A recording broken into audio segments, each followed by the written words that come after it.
Hello, Got everyone. My name is Gianni Delerta, and I'm coming to you from NFTcuba.art.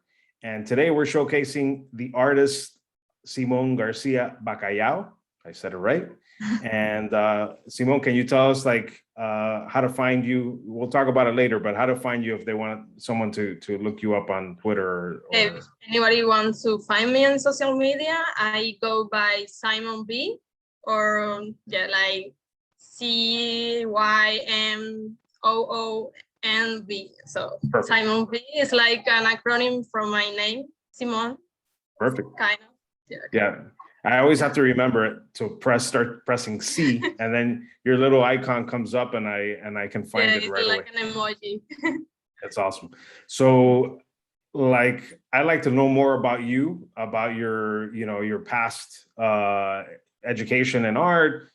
I don't know if you studied art. I don't know if you learned it on your own. You're also a 3D designer. You're doing like some crazy stuff. You're doing generative stuff. So I want to learn a little bit more of how you got to there and get to that point. So I was born in Havana, first of all. So I was studying music since I was a kid. So I graduated from the University of Havana. I was a clarinet player. Oh, wow. Yeah, and I spent a lot of years playing and working as a musician. When I finished my school, the ISA, the University of Art in Cuba, I went to a festival in Prague, and I met some cool teachers there that invited me to continue studying in France, in Nice. So after some time working in festivals, in orchestras and stuff, I was feeling like I have more desire to create my own stuff. So I returned to Havana, and I started playing with producing my own music. And with the time, I was like, okay, I'm doing music for friends, for documentaries, for video arts, but now I want to also do my own image. I want to produce my own videos, what I feel, what is more like I want to tell to the world about me. So I started learning about code. I was really interested in this kind of visuals, like when you go to electronic festival and that kind of stuff with visuals that are going live and reacting to the sound. So I say, well, maybe it's hard, but maybe it's not so hard. So I'm going to try it. And I was, going to the Wi-Fi queue in the park to download some videos and tutorials and stuff. And yeah, I just started learning some processing, some code, and doing generative stuff to relate it to the music I was also doing. So I was like, let me ask you a question. Did you know how to code before that? No.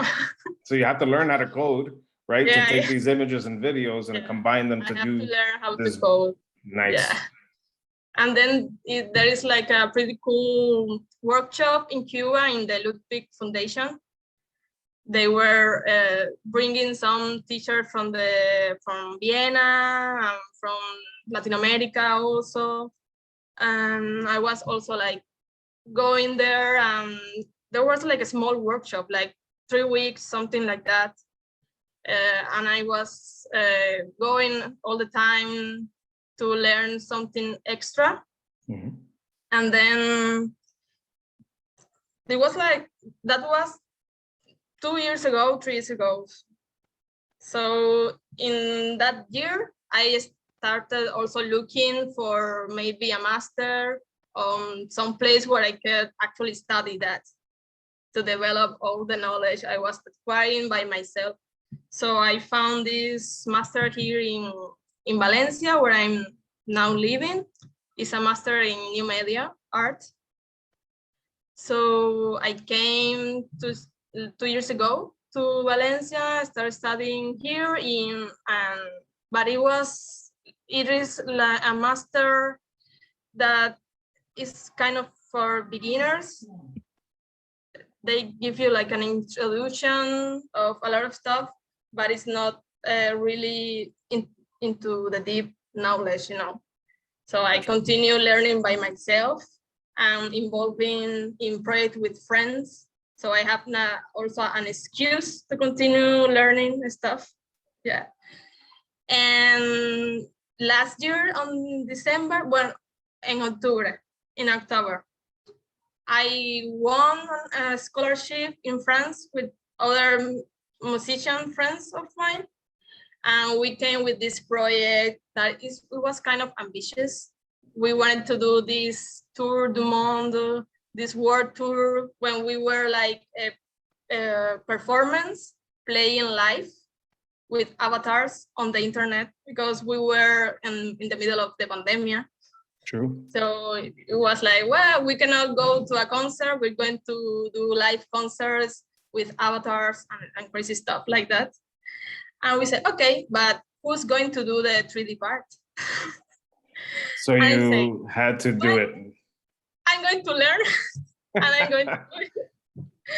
That's and awesome. It was super crazy, like in 3 months, learning how to do an avatar and animating and all that crazy stuff. And I said, okay, I like this. This is great. The image, the all the things you can create and the scenarios, the world. I want to experiment more with this. So in January of this year, I created this new project, cymoonv. And that's my story. That's it. Nice. Yeah. It's awesome how you evolved, right? You became someone, but it all kind of like the antithesis is like music that turned into like code and then turned into like the necessity to see the vision come through, right? You had to learn these tools to do it. That's fantastic. Also, I was doing also a video game with my friend. So I was like coding and also watching how they create the characters and that. And I say, oh, okay, I really like this. Well, I like code and I like the generative aesthetics. Mm-hmm. But I also like this figurative, like images and aesthetics. Gotcha. No, that's awesome. Yeah, you're playing with these ideas. You're pushing you like the craft of building with all these different things, and then you're discovering that you can push it to other artistic limits, right? Yes. That people have not maybe explored because you're combining a lot of different things. That's awesome. So tell me, I invited you, or we invited you, Gladys and I invited you to the Cafetera Challenge. Your subject matter sometimes pushes the limits, right? So I'm excited to know more about La Cafetera that you've created. If you could tell me a little bit about it. Well, in my work, I like to push how, as you say, like maybe what is images that maybe you are comfortable. How do you say? Comfortable. Yeah, you got it. Comfortable. Mm-hmm. Yeah. Like seeing, like maybe some people can say it's pornographic. Like maybe my grandma say don't put more pornography on the internet. I'm assuming that que tu abuela is definitely saying, ¿Qué estás haciendo? Yeah. But my cafetera is not pornographic. Okay. It's not explicit. It's not explicit. Gotcha. But it's still provocative. Mm-hmm. Yeah, because it's like a small animation. I was inspired by the cortadito, the coffee we Cubans drink every morning. That is coffee with milk. Mm-hmm. But I wanted to present this empowered mom, like a mom from the future, that she's strong. I also was inspired by this kind of classical art posture. I don't know how to say. Yes. So the animation is basically a woman serving coffee with the cafetera, and then putting the milk from her breast. Gotcha. Yeah. I was assuming that was coming. Yeah, no. I think you have also, there's a really nice piece that you have that has that classic pose of Yeah. the woman like lying almost like the Goya, like reclining. I like to play a lot with these classical paintings, maybe from the Baroque, sometimes the Yes. lighting. Yes, Yeah. and then taking it to the 3D space, and also Yes. your palette is very, the pastels.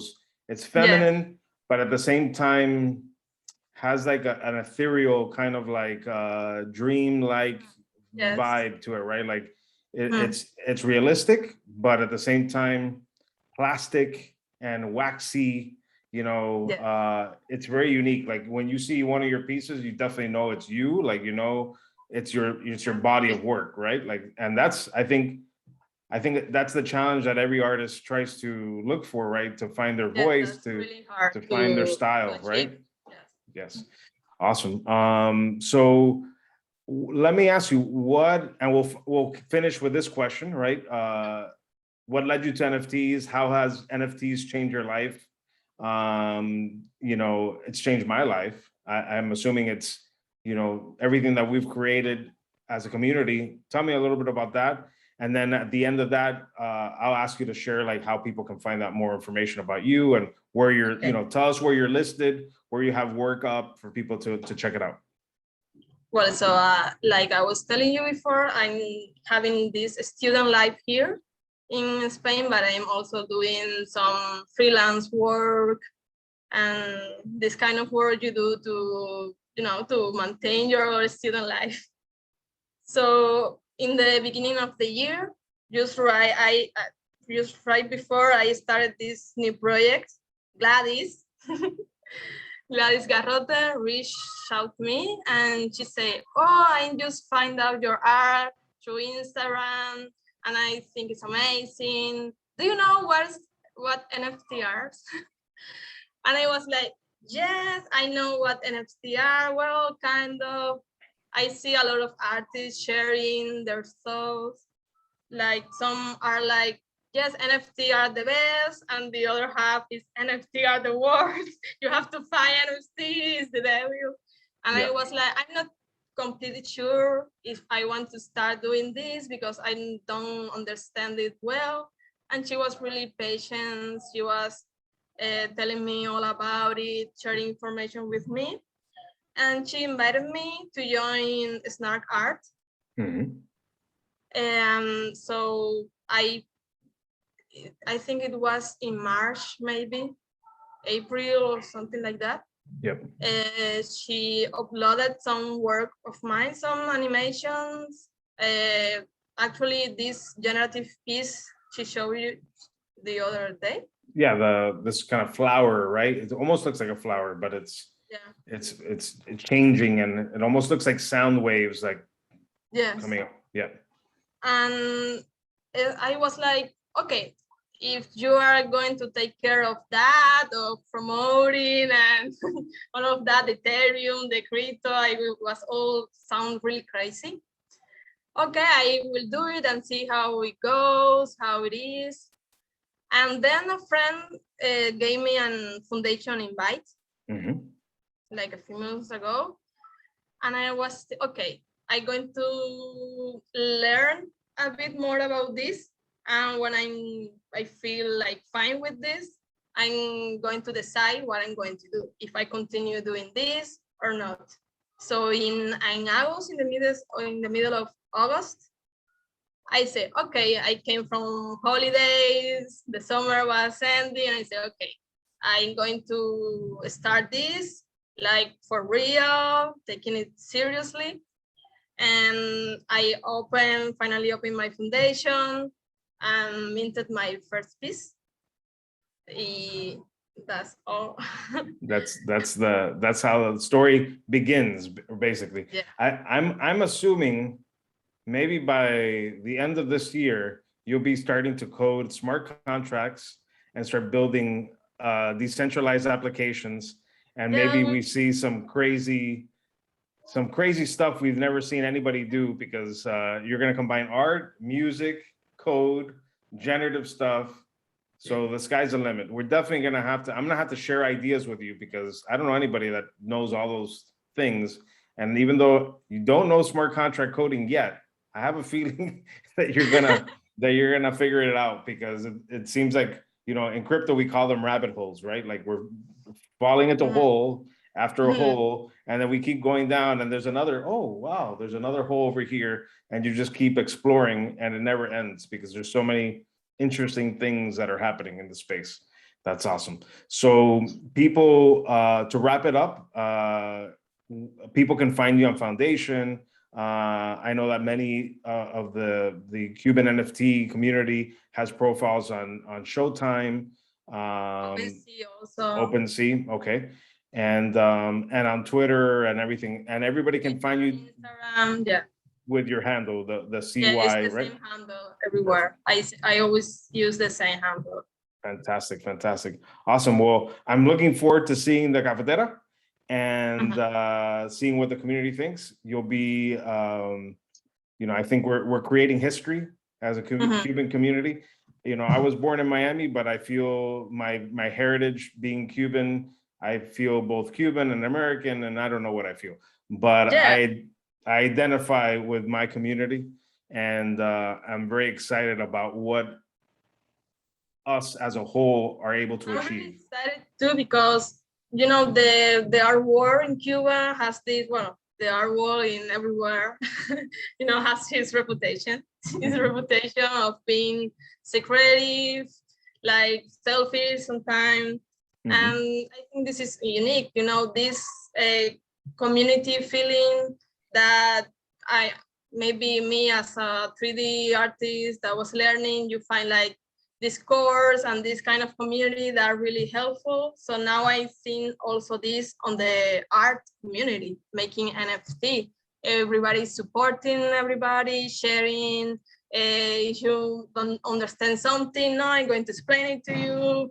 We are like creating these new opportunities for other Cubans that cannot access to it. So it's something you want to put time and effort because you actually like it, and you see a future like is a bright future. Yes. I agree. So thank you so much for joining us. Hopefully those that see us, this will be the first, we've done another video before, but I'm going to put this video out before people see your Cafetera. So we'll see, we'll get them excited to see this classic pose of this mother providing milk to, what is it, the cortadito, right? Yeah, the cortadito. Right, cortadito. But I'm excited to see that symbolism, because, you know, it's funny because the coffee is something that you grow up, you wake up to, you smell it in the morning, you put it in like café con leche, like that's the first thing I would drink when I was little. My grandmother, my mother would make it, right, with the milk, and it's something, no, it's not a cortadito, but café con leche is the same idea. It's just, makes you feel at home. It makes you feel like, you know, part of that culture, of that heritage, right? So it's right on point. So thank you again for joining us. Thank you, Jenny.